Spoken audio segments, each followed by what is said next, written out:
Russia से एक बहुत बड़ी खबर निकल कर आ रही है कि रशिया ने अपने 4 Tu-22M3 न्यूक्लियर बॉम्बर अफगानिस्तान के बॉर्डर के ऊपर तैनात कर दिए हैं। नाजरीन ग्रामी, ये बहुत बड़ी डेवलपमेंट है। पहले ताजिकिस्तान के बॉर्डर के ऊपर इन्होंने टैंक डिप्लॉय किए, लगभग 40,000 के करीब फौजी तैनात किए, इसके अलावा बहुत सारी आर्मर्ड व्हीकल भी तैनात किए। आज बड़ी खबर निकल कर आ रही है कि रशिया ने अपने बॉम्बर तैनात करना शुरू कर दिए हैं। इसके अलावा ये बॉम्बर जो होंगे ये बेसिकली उज्बेकिस्तान के बॉर्डर जो अफगानिस्तान के साथ लगता है उसके साथ तैनात किए गए हैं। और उज्बेकिस्तान के पास जो एडवांस MiG-29 फाइटर जेट हैं वो भी उज्बेकिस्तान और रशिया ने यहाँ पर तैनात कर दिए हैं। नाजरीन ग्रामी, आपको ये भी बता दें कि ताजिकिस्तान के अंदर भी रशिया ने बहुत सारी चीजें डिप्लॉय किए हैं। जैसे उन्होंने 4 मुख्तलिफ किस्म की इन्फेंट्री यूनिट्स तैनात किए हैं, 17 इन्फेंट्री फाइटिंग व्हीकल उन्होंने तैनात की हैं ताजिकिस्तान के अंदर। अब बड़ी खबर निकल कर आ रही है कि उज्बेकिस्तान के अंदर भी उन्होंने तैनात करना शुरू कर दिए हैं और 4 बॉम्बर तैनात करने का फैसला किया है। नाजरीन ग्रामी, आपको ये भी बता दें कि उज्बेकिस्तान और ताजिकिस्तान दो ऐसे एरियाज हैं जो पाकिस्तान की तरह पोरस हैं। और अगर बात करें ताजिकिस्तान की तो ताजिकिस्तान के अंदर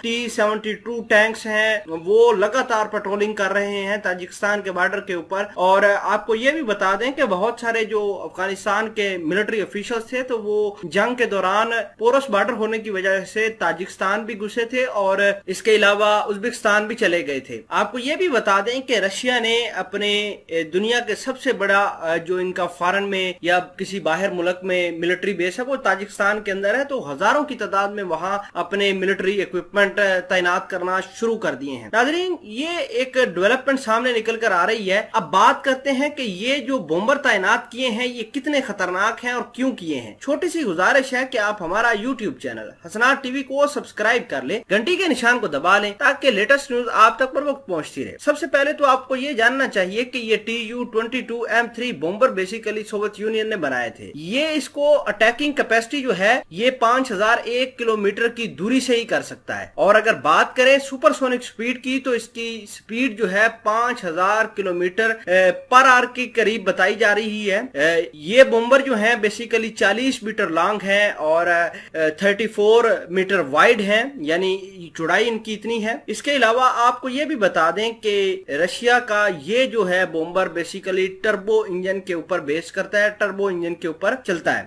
अगर बात करें अमेरिका और नेटो की तो दोनों ही इस बॉम्बर को बैक फायर सी का नाम देते हैं और इसके अंदर एरियल रिफ्यूलिंग नोज है जो हवा के अंदर इसको फ्यूलिंग भरने में मदद फराहम करता है। अगर हम बात करें रशिया के इन बॉम्बर की तो रशिया ने सबसे पहले इन बॉम्बर का इस्तेमाल हाल फिलहाल के अंदर सीरिया के अंदर किया है। आपको ये भी बता दें कि सीरिया के अंदर बहुत सारे जो ठिकाने थे उनको तबाह करने के लिए इन्होंने इस्तेमाल किया था। आपको ये भी बता दें कि इसके साथ के 32 मिसाइल फायर किए थे इसी बॉम्बर की मदद से, जिसने अमेरिका के वारशिप को भी टारगेट किया था सीरिया के अंदर। तो ये डेवलपमेंट सामने निकल कर आई है। अमेरिका काफी परेशान है इस हवाले से, लेकिन तालिबानों को अब बहुत बड़ा थ्रेट यहाँ से मिलना शुरू हो गया है। सारे ही जो रशिया के दुश्मन है जैसे अशरफ गनी, अमेरिका, ये सारे ही अपने आप को अनसेफ इस डेवलपमेंट के बाद समझना शुरू कर दिए हैं।